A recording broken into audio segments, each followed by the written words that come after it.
In the world of post-war automotive design, some vehicles look like they were pulled straight from a dream or a cartoon. And the 1956 Brütsch Mopetta? It was both. This tiny German microcar was not quite a car, not quite a scooter. It sat somewhere in the middle, a one-of-a-kind creation that could make anyone smile. At just over 160 centimeters in length and weighing a mere 60 kilograms, the Mopetta looked more like a colorful toy than a road-going vehicle. With one small front wheel and two at the rear, it resembled a rolling jelly bean.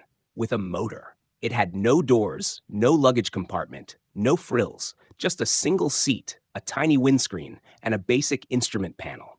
The body was made of fiberglass, and at the front was a handle so light and compact that you could literally roll the vehicle into your garage, or even your hallway.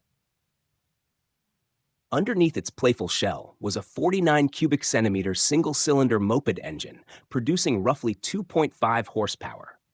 That may not sound like much, but it was enough to carry the Mopetta up to 35 kilometers per hour. It used barely 2 liters of fuel per 100 kilometers, incredibly efficient by any standard. And since it qualified as a motorcycle in many regions, you did not even need a full driver's license to operate it, just a motorcycle permit. The Mopetta was the brainchild of Egon Brütsch, a former race car driver and plastics specialist. Originally, he had a different idea, to build a half-scale replica of a Maserati race car as a luxury toy for wealthy children.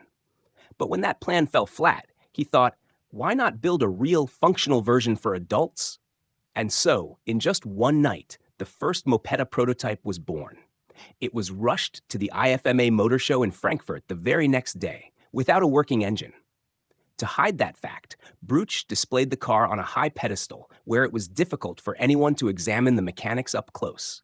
Still, interest in the design was huge, and after the show, a working engine was added. Brütsch began promoting his unique vehicle to the world. The advertising slogans were just as quirky as the car itself.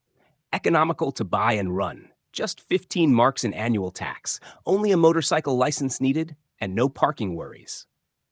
In post-war Germany, that message hit home. Resources were scarce, streets were narrow, and people were ready for something different. One of the Mopetta's biggest fans was Georg von Opel, a member of the famous Opel family. He seriously considered putting the Mopetta into production under the name Opelit, with plans to manufacture it at the Horex factory. But by 1958, Germany's economy was rebounding. People no longer wanted bare-bones transportation. They wanted comfort, power, and space. The Mopetta was just too small for the growing expectations of the time. In total, only 14 Mopettas were ever built. And while it never achieved mainstream success, it remains one of the most beloved oddities in automotive history. Today, owning a Mopetta is a collector's dream, and these miniature marvels fetch a serious price at auction.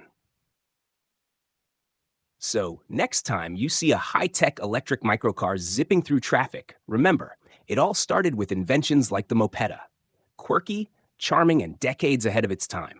If you love unique cars like this one, make sure to hit that subscribe button.